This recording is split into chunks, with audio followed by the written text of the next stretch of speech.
The Three Little Guardian Angels. Kabanata 1. Arai. Habang unti-unting nagkamalay si Maisie ay siya na lang ang nararamdaman niya. Nahati ang sakit ng ulo at ang kirot sa buong katawan niya na parang kanina lang.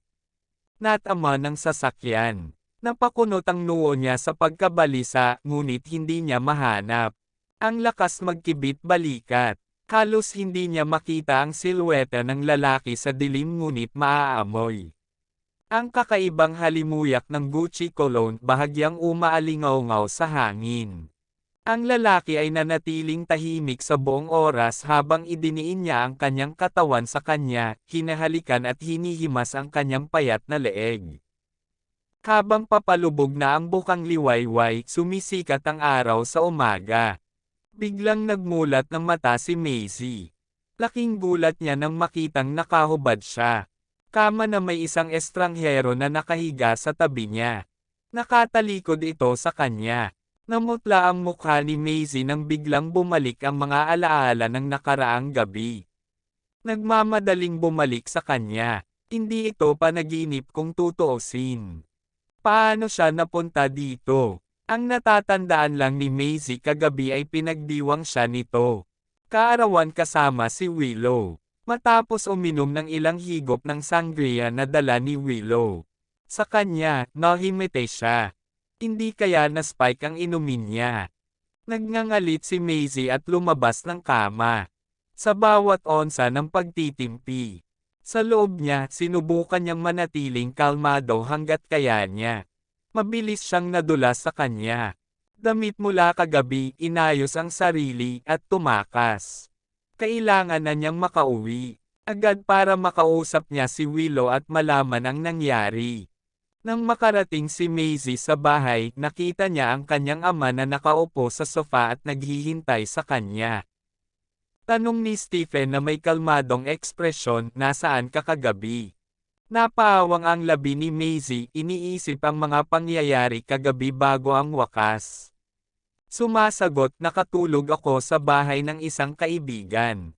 Bam! Kinampas ang isang larawan sa mesa, galit na galit siyang umungol, alam kong nagpalipes ka ng gabi. May kasamang lalaki sa isang hotel room.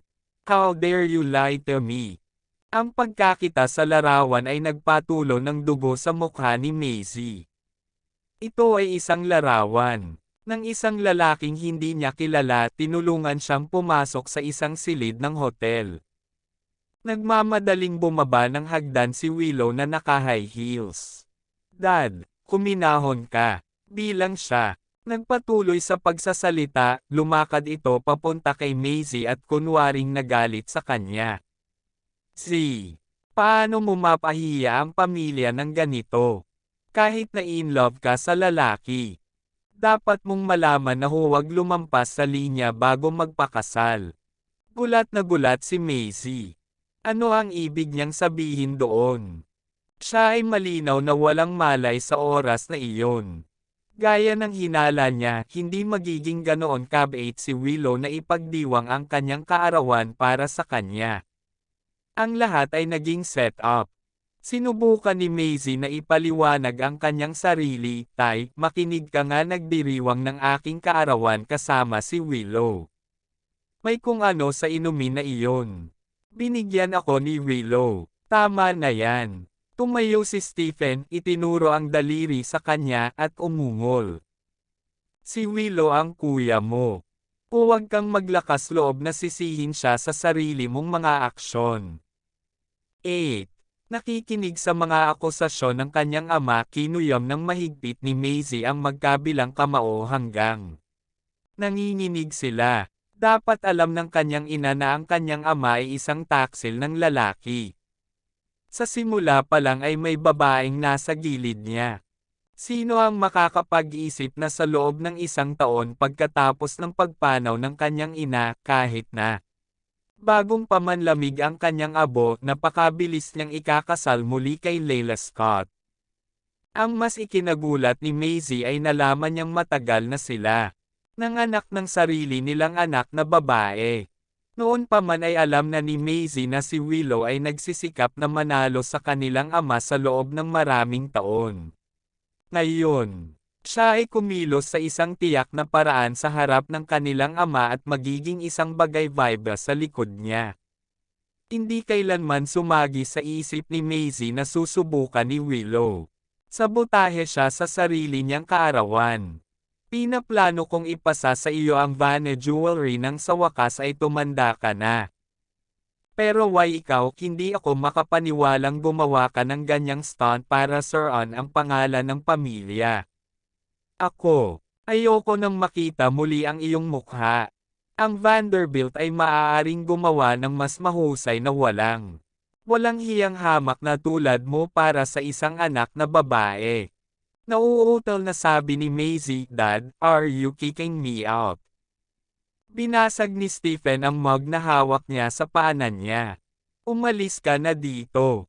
Nanginginig na hindi mapigilan, inangat ni Maisie ang kanyang ulo para lamang mahuli si Willow na nanunuya. Pabalik sa kanya kasama ang hindi mapagkakatiwala ang pagniwi ng kanyang ama. Hindi niya mapigilan. Nakaramdam ng lamig sa kanyang puso. Habang kinakaladkad ni Maisie ang kanyang mga bagahe palabas sa harap ng bakuran, lumapit si Willow sa kanya. Nagkunwari siyang sweet, inabot niya ang isang braso at nag-alok ng tulong ang bagahe. Pero sa halip, ang abot niyang kamay ay hinampas ni Maisie.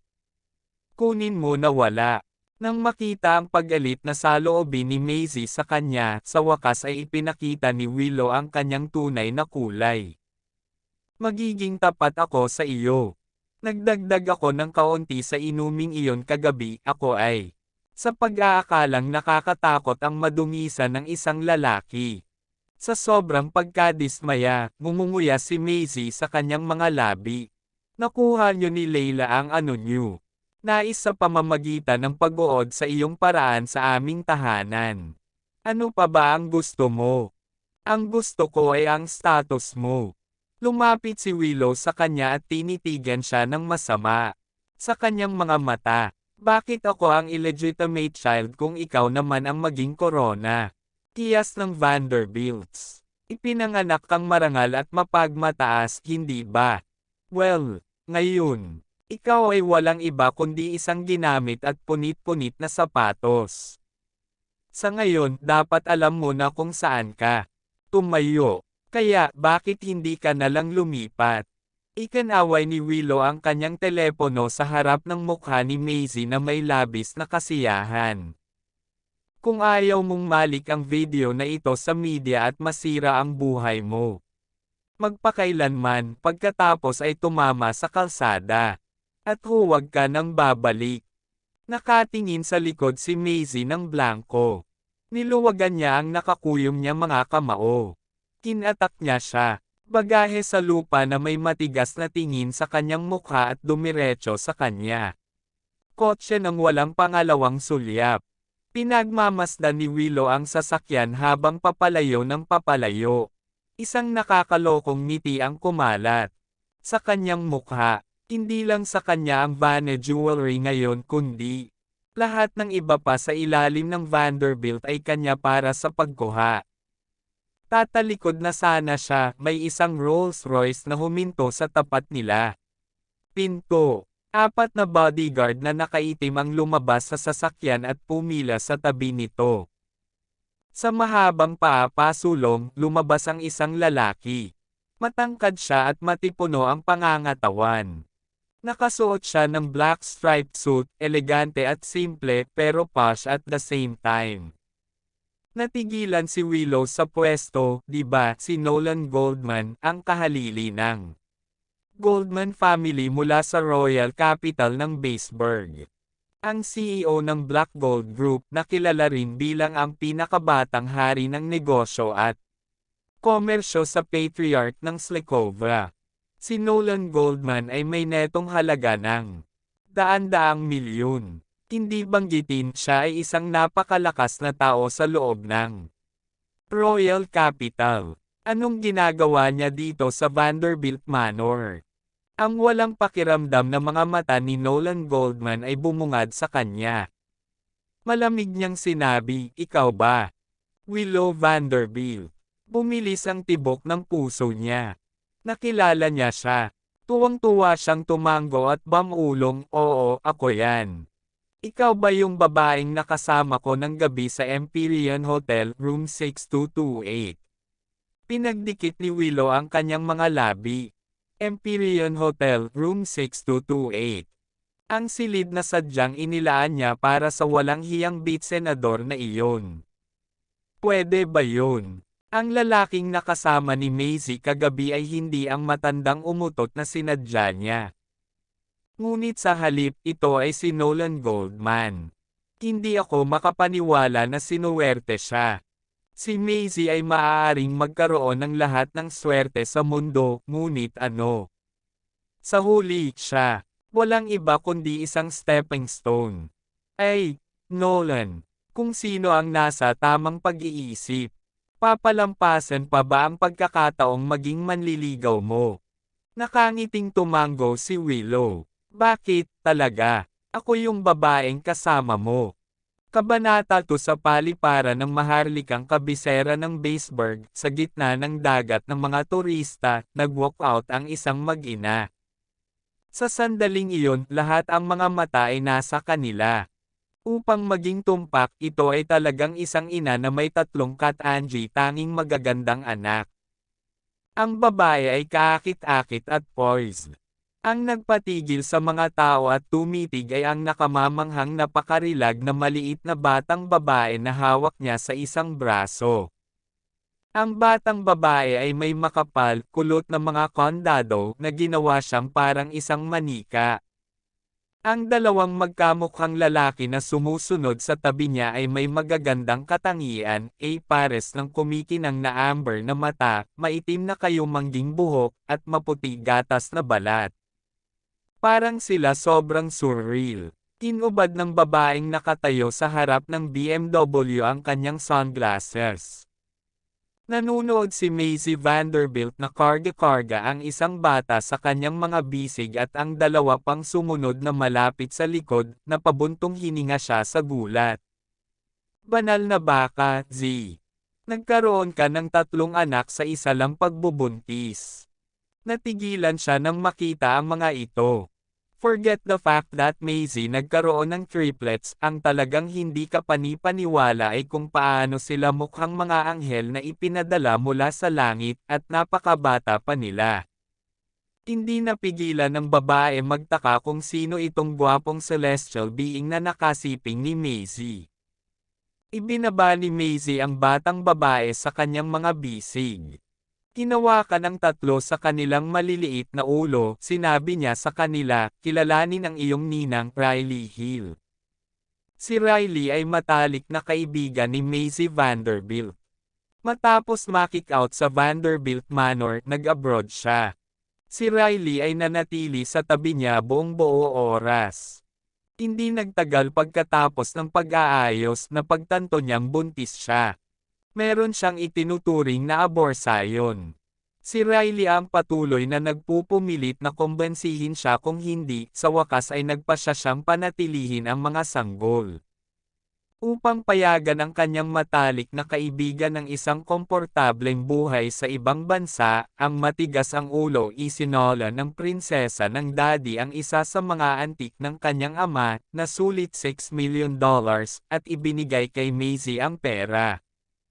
Ang mga bank card ni Maisie ay na-freeze nang siya ay pinalaya sa Vanderbilt Hacienda.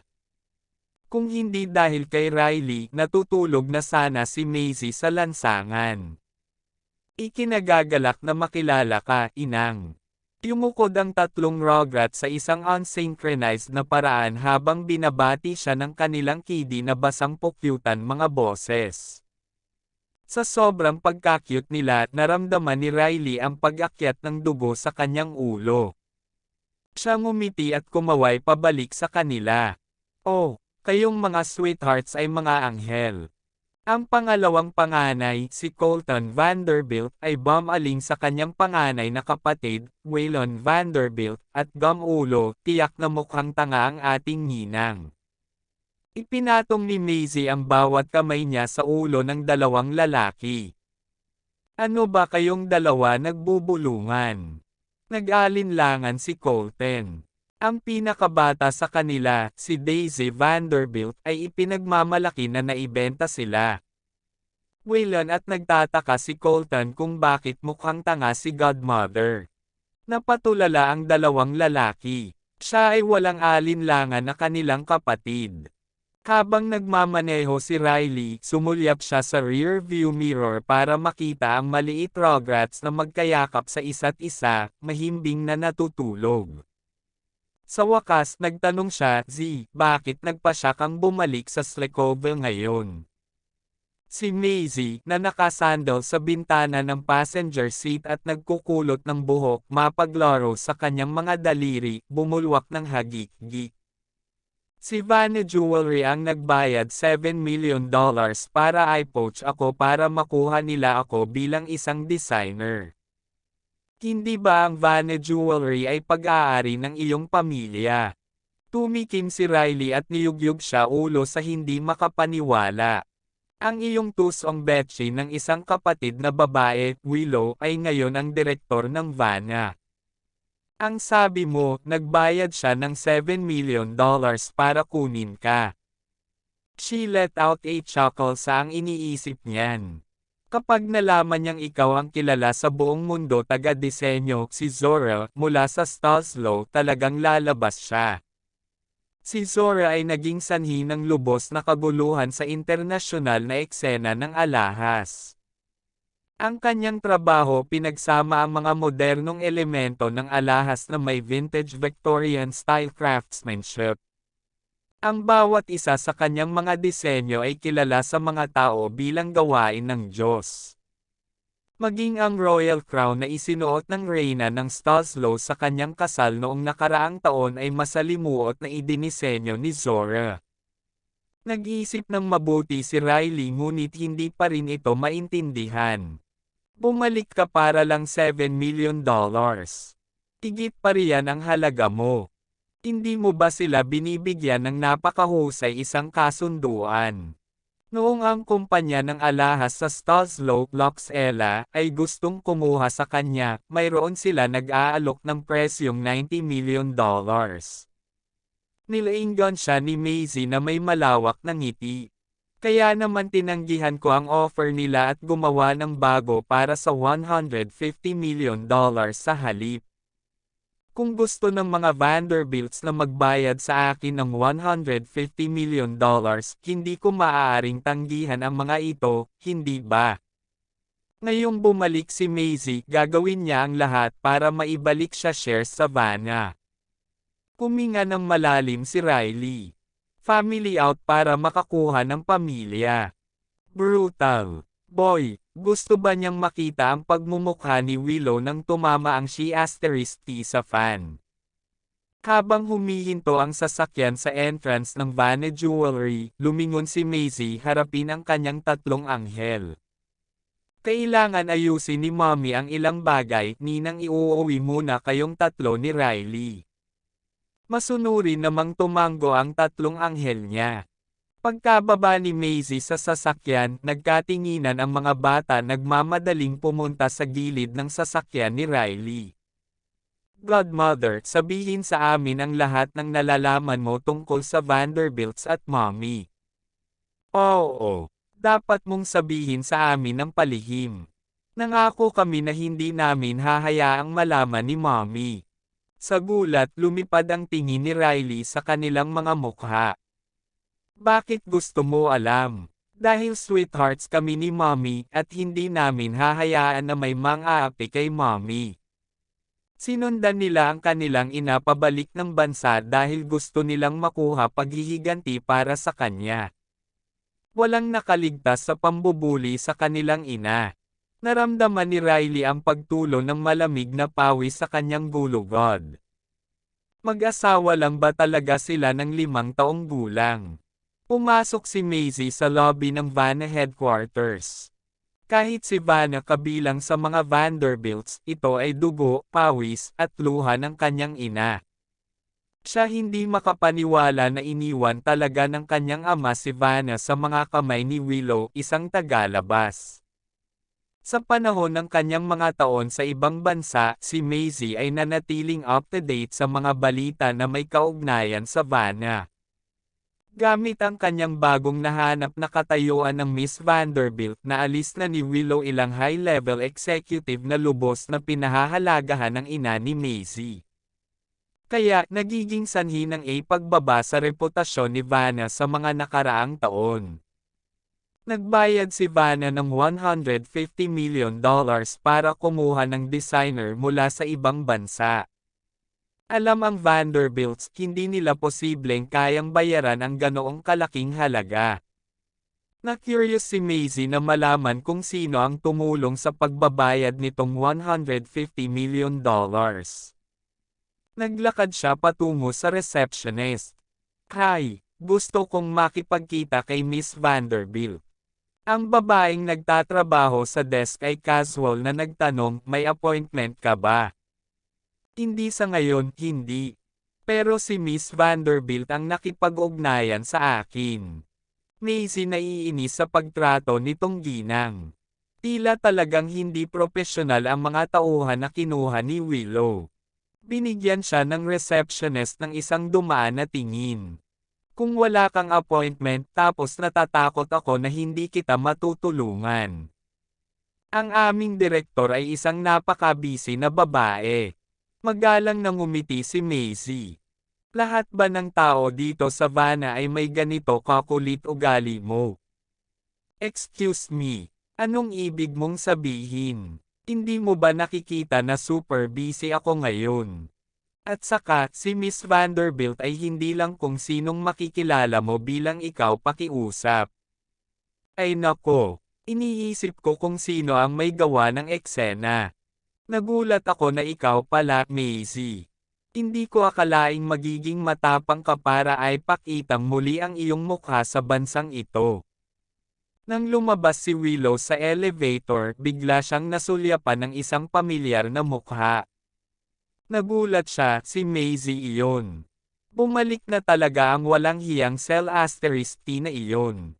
Dahan-daang lumingon si Maisie. Nang sa wakas ay tiningnan ni Willow ng maayos si Maisie, ay nakaramdam siya ng kadiliman. 6 na taon pa lang simula noong huli silang magkita, ngunit ang *T na ito ay ganap na nagbago. Mukha siyang mapang-akit na succubus. "Hindi ba't ikaw ang nag-imbita sa akin pabalik sa Slikovra?" Mahinang tumawa si Maisie. Nagulat si Willow ngunit tila mayabang gaya ng dati. "Inimbitahan kita. Ito lamang 6 na taon na ang nakalipas at naging napakawalandiya mo." Naglakad siya papunta kay Maisie kasama niya naka-cross arms sa dibdib niya. "Hindi ka ba tinuruan nitong nakaraang 6 na taon sa pagkatapon anumang bagay?"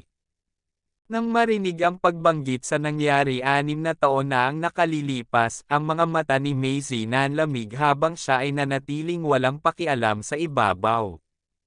"Congratulations sa naging direktor ng Vanna Jewelry."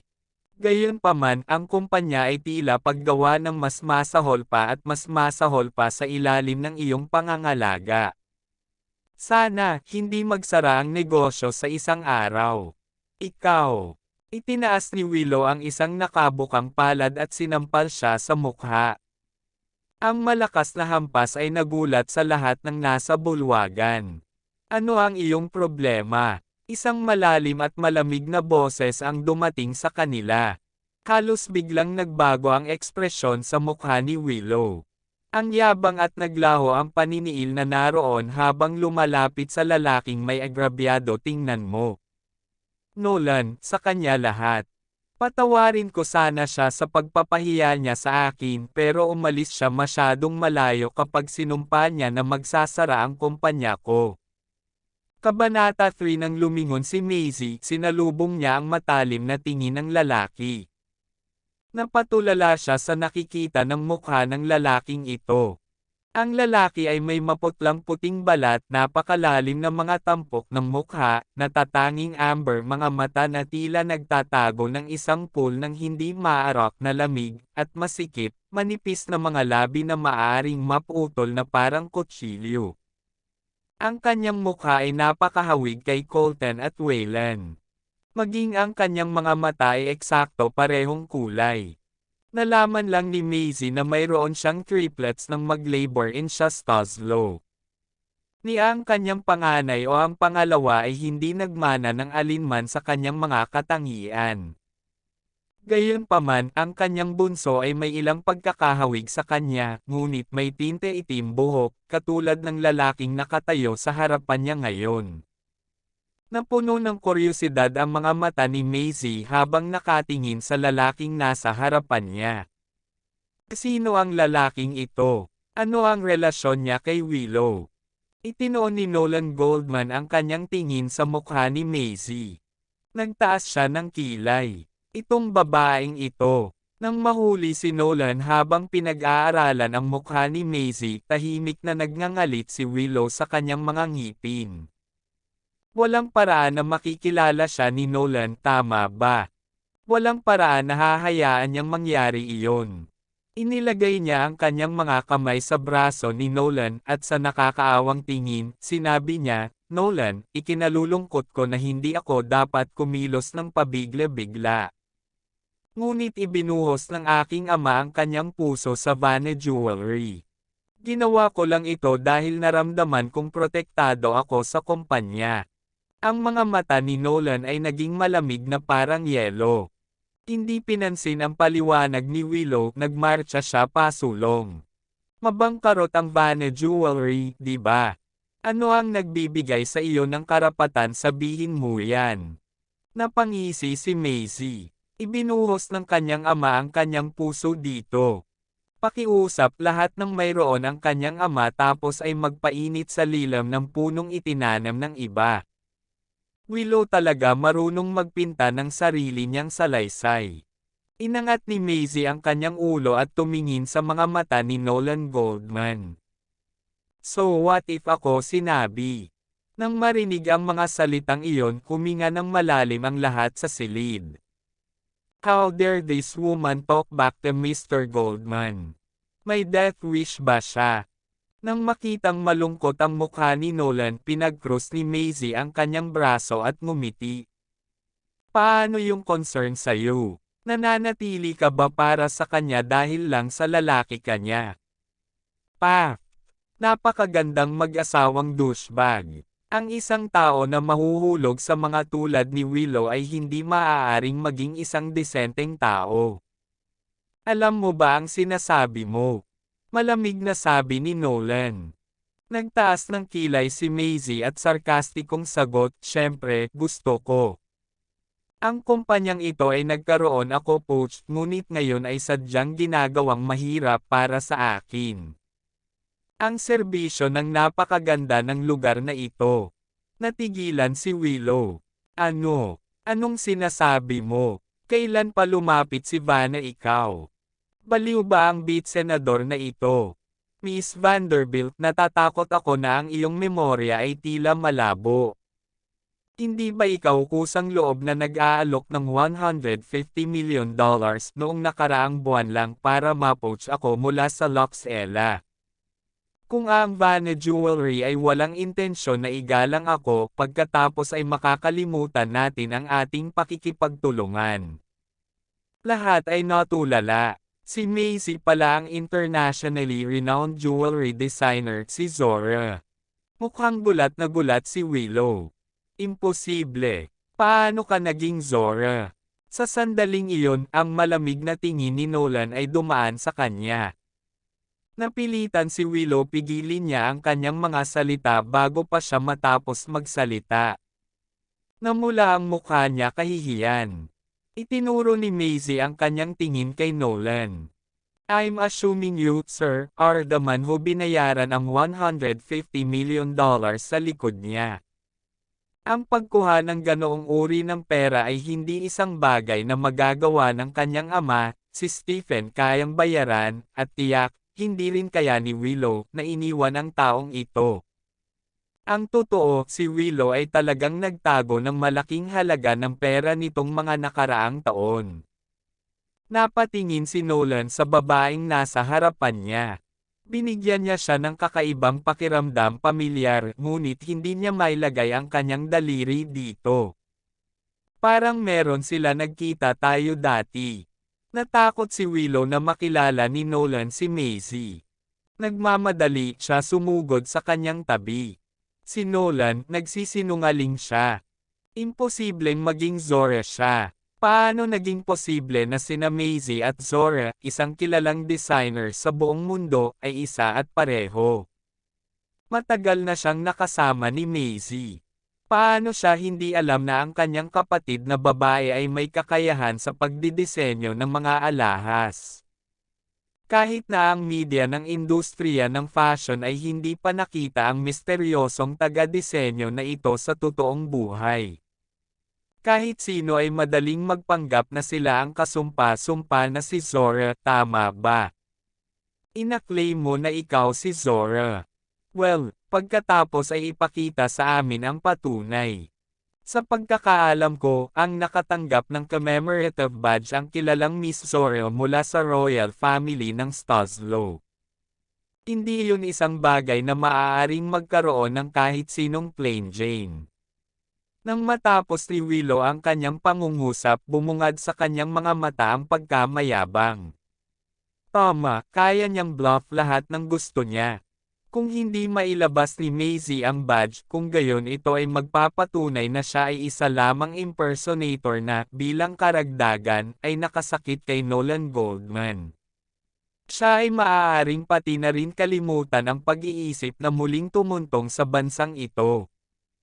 Kabanata 4. Alam ng lahat na si Nolan ay isang VIP na minsang natanggap ng maharlikang pamilya ng Stoslow at kaibigan din niya ang prinsesa ng Stoslow.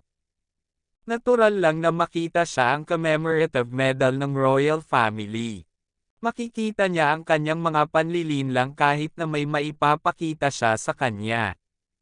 Napangisi si Maisie. Bakit ko ipapakita sa iyo ang isang mahalagang bagay? Ipinapahiwatig nito na hindi siya karapat-dapat.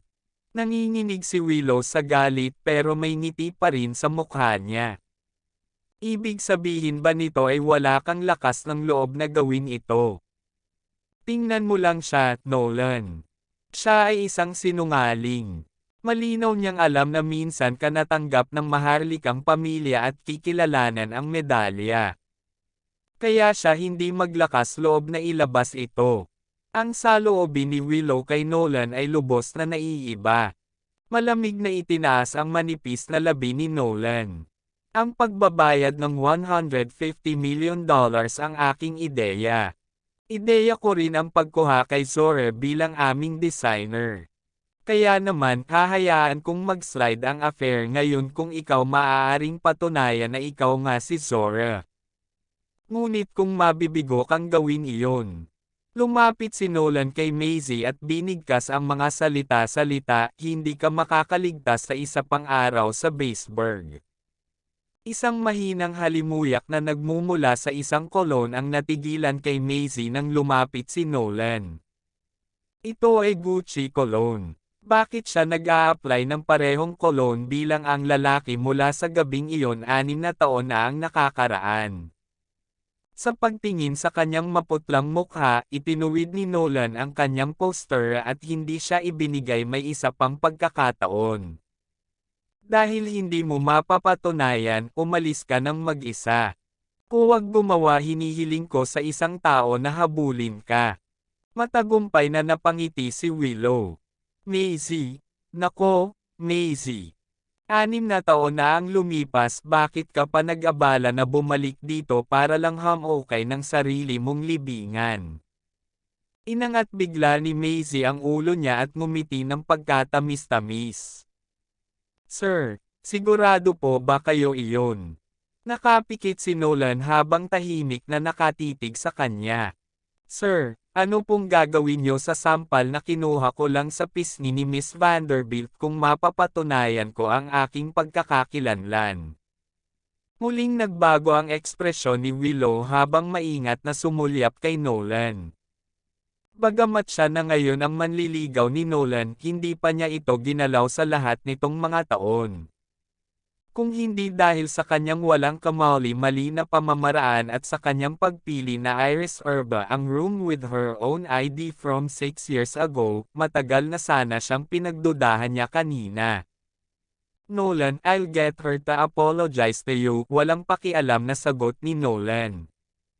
Ang mga kamay ni Maisie na naghahanap sa kanyang handbag ay tumigil sa paggalaw at tinaas niya ang ulo niya.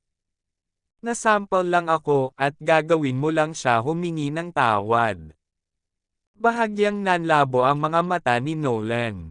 Kung gayon, ano ang nasa isip mo? Nagtaas ng mata si Maisie. Lahat tayo ay ipinanganak at lumaki sa isang bansa ng kagandahang asal at kagandahang loob, at itinataguyod namin ang pagtuturo ng pagbabalik ng mga regalo. Kaya huwag mong isipin na ako dapat ba siyang sampelan bilang ganti para maramdaman ko ang pagkakasundo ko. Walang lakas ng loob na magsalita ang mga tao sa paligid. Medyo naghinala pa nga sila. Ang babaeng ito ay may lakas ng loob na gumawa ng ganoong pangako kay Mr. Goldman. Maaari ba sana talaga nang makita ang mapagmataas na ugali ni Maisie, pinagdikit ni Nolan ang kanyang manipis na labi. Ang babaeng ito ang unang tao sa Baseburg na nangahas na magsalita sa akin gamit ito tono. After a split second, ibinuka niya ang kanyang labi sa bahagyang kahihiyan. Ikaw, huwag itulak mo ang swerte mo. Kung ganoon, dapat maghanap ka ng ibang designer. Hindi ako isang taong hinahayaan ang mga bagay ay madaling dumudulas.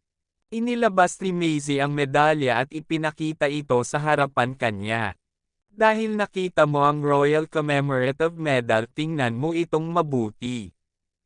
Pagkatapos ay ibinalik niya ang medalyon sa kanyang bag at umalis ng walang pakialam. Ibinaba ni Willow ang kanyang ulo at nagngangalit ang kanyang mga ngipin sa galit. Paano ito nangyari? Paano naging ang beat senador na iyon?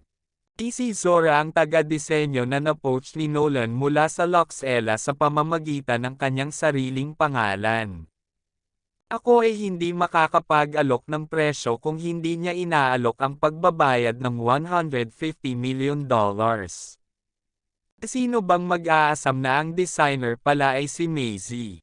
Tandang pananong. Pinahiya ko lang ba si Nolan habang ginaganyan ko si Maisie kanina? Nolan, ako, iniunat ni Willow ang kanyang kamay, umaasang mapupulupot ito sa braso niya. Gayunpaman siya binawi ito mula sa kanya, tumalikod, at sinulyapan si Willow na walang pakialam. Malutas mo ito ng mag-isa. Umalis siya nang hindi lumilingon pagkatapos sabihin iyon. Lumabas si Nolan ng gusali at ang bodyguard na nakaitim na naghihintay for him beside a Rolls-Royce helped him open the car door. Sabi niya sa lalaking nakaupo sa front passenger seat pagkatapos makapasok sa sasakyan. Gusto ko ang lahat ng impormasyon na makukuha mo sa taga-disenyo na si Zora sa aking mesa 2 araw.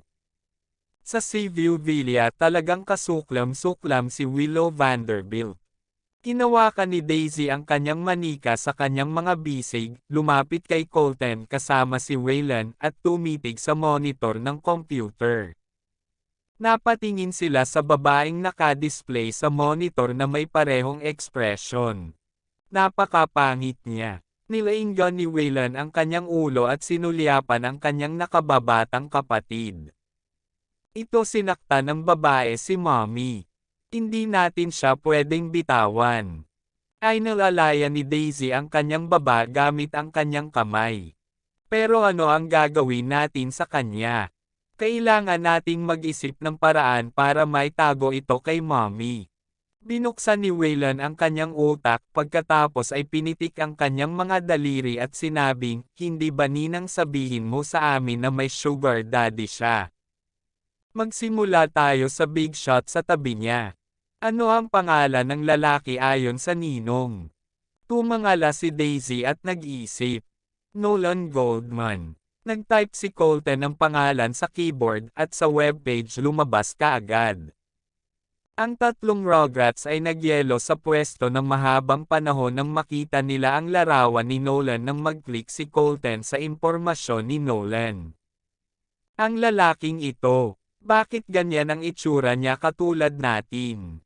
Laking gulat ni Waylon habang tinititigan niya ang mga litrato ng medyo matagal. Di pa sinabi ni Mommy sa amin ang tungkol kay Daddy. Ang lalaking ito kaya ang maging daddy natin. Bamantong hininga si Colton at may bakas ng pagiging palihim sa ilalim ng kanyang mga mata. Kung siya nga ang tatay natin kung gayon ito ay magiging isang piraso ng cake. Nataranta si Waylon. Ngunit paano natin lalapitan ang lalaking ito? Huwag kayong mag-alala, mga kapatid, ipaubaya ninyo ito sa akin. Di ba brand ng damit pambata sa ilalim ng Black Gold Group na naghahanap ng tagapagsalita? Tiyak na magagawa ko secure ang posisyon. Tinapik-tapik ni Daisy ang kanyang dibdib. Siya ay palaging ang quirkiest sa tatlong Rugrats kaya tiyak na mabibigo ang plano. Sweethearts, bumalik ako. Isinara kaagad ng tatlong Rugrats ang webpage sa browser pagkarinig boses ng kanilang ina. Mommy, ang iyong Royal Highness. Ang tatlong Rugrat ay lumabas ng silid isa pagkatapos ng isa at itinapon ang kanilang mga sarili sa kanya. Nang makitang masunurin silang nanatili sa bahay para salubungin siya, nag-squat si Maisie pababa ng nakangiti. Kayong tatlo ay hindi nagdulot ng problema sa iyong ninang, hindi ba? Mommy, sa tingin mo ba ibubuli natin si Godmother? Tanong ni Colton habang nakatagilid ang kanya ulo. Tumango si Daisy. Tama, bakit naman natin ibubuli ang ating ninang? Gagawin ni Ninang dalhan mo pa kami ng cake pagbalik niya. Ngumiti ng mapait si Maisie. Ako ang nagsilang nitong tatlong Rugrat. Hindi ko ba sila pwedeng kilalanin mas mabuti? Ang pinakapilyong bata sa tatlong bata ay palaging pangalawa batang Colton. Tiyak na hindi niya namana ang kanyang mapang uyam at mapanlinlang na personalidad mula sa kanyang ina. Ang panganay ay palaging mas maaasahan at mainit ang loob, ngunit magiging matapang pa rin siya habang pinoprotektahan ang kanyang nakababatang kapatid at ate. At si Daisy, ang bunso, ay palaging abnormal at unorthodox. Nasa bingit na siya na iliga ang kanyang mga kapatid sa kanyang pagmamahal mga kakaibang ideya. Mommy, mukha kang malungkot. May nang-aapi ba sa'yo? Waylon, na labis mapagmasid, napagtanto na may mali kaagad kay Maisie. Natigilan si Maisie. Nagtataka siya kung bakit ang lalaking nakilala niya kanina today made her feel so familiar, especially his looks and the unique smell of cologne na nakuha niya sa lalaki 6 years ago. Mommy, may tinatago ka sa amin. Pilit na itinaas ni Maisie ang sulok ng kanyang mga labi, ngumiti, at tumayo nang makita na muli niyang nakita si Waylon. Dapat iwanan ng mga bata ang ganyan bagay sa mga matatanda. Ipagluluto kita ng pagkain. Papunta na sana siya sa kusina nang tumunog ang cellphone niya. Pagtingin sa hindi kilalang numero ng telepono, kumaibat ang mga sulok ng labi niya. Si Willow Vanderbilt talaga. Kabanata 5. Kinuha ni Maisie ang cellphone sa balcony at sinagot ang tawag. Anong nangyari? Pinagsisisihan ba ni Direk Vanderbilt ang iyong aksyon ngayon? Galit na nagngangalit si Willow nang marinig niya ito. Maisie, huwag mong subukan ang iyong swerte. Karangalan mo na handa kaming magbayad ng $150 million para lang kunin ka. O talaga, ipinapamukha mo na kailangan ko ang iyong milyon-milyon. Maisie nakasandal sa rail ng balcony na may malabong ngiti sa labi.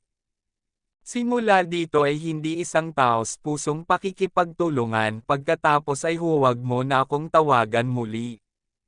Sandali. Sigaw ni Willow, umupo sa desk ng kanyang opisina at malamig na ngumiti. Maisie Vanderbilt, huwag mong kalimutan na nasa akin pa rin ang video na iyon. Ang ekspresyon ni Maisie ay unti-unting lumabo mula noong ang salitang video ay nabanggit.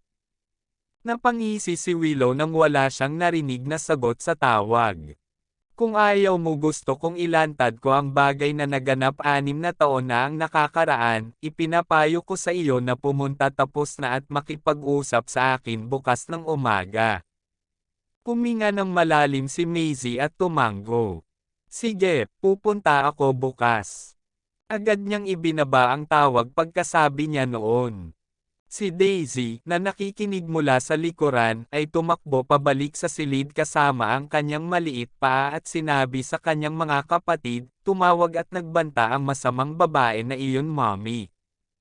Suggest agad ni Waylon, then we'll initiate our plan when mommy lalabas siya para salubungin siya bukas. Nagpakita si Colton ng okay na kilos at in-upload ang personal nina Daisy at Waylon impormasyon at resume sa opisyal na Young Faces website, isang pambata tatak ng damit sa ilalim ng Black Gold Group. Nagkataon na ang tatak ay naghahanap ng 2 batang modelo at kami tiyak na mapipili. Yung lalaking mapalapit kami sa kanya basta ang tatak ay sa Black Gold Group. Kailangan nating malaman kung daddy ba natin si Nolan o hindi. Kinabukasan, naabot ni Maisie ang Vanna Jewelry at dinala siya ng sekretarya sa opisina ni Willow. Bilang inaasahan, hinihintay siya ni Willow sa sopa. Ngumiti si Willow, tumayo, at naglakad palapit sa kanya nang lumabas ang sekretarya. Akala ko hindi ka sasama. Nasa iyo pa rin ang video. Hindi kaya ako sumama. Napangiti si Maisie. Sa pamamagitan ng paraan, lubos akong nagpapasalamat sa iyo sa hindi pag-leak ng video sa lahat ng mga taon na ito. Medyo nahiya si Willow. Di naman sa ayaw kong i-leak ang video. Nag-aalala ako na gagawin ni Nolan tuklasin na ang babae mula noong gabing iyon ay hindi ako kung gagawin ko iyon. Gayunpaman, sa paghusga sa ugali ni Maisie, malamang na hindi niya alam na ang lalaki mula sa gabing iyon ay si Nolan. Kaya lang, nagkataon na nagagawa ko pa ring magbanta sa kanya ang video na ito. Okay, huwag na tayong mag-usap ng kung ano-ano. Inihanda ko ang kontrata para sa iyo, at ang $150 million ay magiging iyo hanggat pinirmahan mo ito. Pumunta si Willow sa kanyang mesa, kinuha ang kontrata at ibinigay kay Maisie. Hindi ito inagaw ni Maisie sa kanya. Mukhang kailangan mo talaga ako. Sa tingin mo ba gusto kong manatili ka sa Vanna? Oo, kung tutuusin, ang lalaking gustong manatili ako sa Vanna ay ang lalaking pupuntahan bayaran mo ako ng $150 million sa ngalan mo. Nahanap mo ang iyong sarili na isang bato sa loob ng 6 na taon, ha? Sarkastikong tinutuya siya ni Maisie. Sayang naman kayo utang pa sa akin ang sampal na iyon kahapon. Hindi ba ito ang magiging kawalan ko kung pipirmahan ko ito ngayon? Nagtatampo ang mukha ni Willow nang marinig niya ito. Huwag mong ipilit ang swerte mo, lumapit si Maisie sa kanya, nagtaas ng kilay, at ngumiti. Ako nagdusa ng ganoong pagkawala sa iyong mga kamay 6 na taon na ang nakakaraan. Hindi ako papayag na manipulahin mo sa akin sa paggawa ng anumang bagay makalipas ang 6 na taon. Lumuhad ka ba at paumanhin sa akin kung gusto mong pirmahan ko ito? Nang makitang itinaas ni Willow ang kanyang braso, mabilis na hinarang ni Maisie ang kanyang pagkilos sa pamamagitan ng paghawak papunta sa kanyang pulso. May balak ka pa bang suntukin ako? Maisie Vanderbilt, ipapayo ko sa iyo na pirmahan mo ito ngayon. Kung hindi, ilalabas ko ang video kaya na malalaman ng lahat ng tao sa Baseburg kung gaano kakulit ang kilala sa buong mundo na si Zora. Sinaway ni Maisie si Willow sa pisngi. Napatulala si Willow. Nagngangalit ang kanyang mga ngipin pagkatapos bumalik sa kanyang katinoan. Ganito rin ba ang pakikitungo ni Miss Zora sa iba sa Loxella? Isang mahinang boses ang narinig sa likod. Pumasok si Nolan sa kwarto kasama ang kanyang personal assistant at nagkataong nakasaksi ang eksenang ito. Naranasan niya mismo ang pagmamataas ng babaeng ito, ngunit hindi niya naranasan asahan mong napakamapangahas niya. Bulong ni Maisie sa sarili, nagkataon lang. Tuwang-tuwa si Willow nang dumating si Nolan sa tamang oras at kinagat siya ibabang labi para kumilos ng nakakaawa. Nolan, huwag mong sisihin si Miss Zora, kasalanan ko ang lahat. Siguro meron na ako may nagawang mali, lumapit si Nolan kay Maisie at binalaan siya ng walang pakialam na tono. May mga paraan ako upang paksain ang lahat ng mga pagkakataon na maaaring humantong sa iyo pabalik sa Luxella kung ikaw patuloy na bigyan ako ng ganitong saloobin. Tinatakot mo ba ako? Nagtaas ng ulo si Maisie. Ayaw niya ng pagbabanta ang pinaka sa buhay niya. Bahagyang kumunot ang noo ni Nolan nang makita ang pagkasuklam sa kanyang mga mata. So what if it's a pagbabanta? Kumagalpak ng tawa si Maisie. Kayo ang gustong kumuha sa akin. Pero hindi pinabayaan mo lang ako nung una pero sinaktan mo rin ako pagkatapos nun. Mukha ba akong madali karne sa iyo? Siya ang dapat humingi ng tawad sa iyo para sa kanyang kasalanan. Lumapit si Nolan sa kanya. Ngunit hindi ba dapat humingi ka rin ng tawad sa iyong kasalanan? Ano bang nagawa kong mali? Inilahad ni Maisie ang dalawang kamay. Ako lang ibinabalik sa kanya ang mabuting pakikitungo at kagandahang loob na nakuha ko mula sa kanya kahapon. Ako lang nakaganti sa kanya sa sampal na iyon. Kaya bakit kasalanan ko? Hindi ba't ito ay katulad ng sinasabi mo na hindi ko ginagalang ang matatanda kapag gusto ko? Na magsampa ng ulat sa pulisya matapos na day ng isang lola na tinulungan kong tumawid daan. Ang mga glacial na mata ni Nola ay mukhang mabagsik. Huwag bigyang katwiran ang iyong mga aksyon na may mga dahilan. Nguso si Maisie, tumalikod, at kumaway. Kung gayon mananatili ako sa kung ano ako habang sinasabi ito. Wala nang dapat pag-usapan ngayon, biglang hinatak ang braso ni Maisie habang naglalakad siya patungo sa elevator. Siya pagkatapos ay kinaladkad sa hagdanan. Pilit na kumawala si Maisie. Anong ginagawa mo?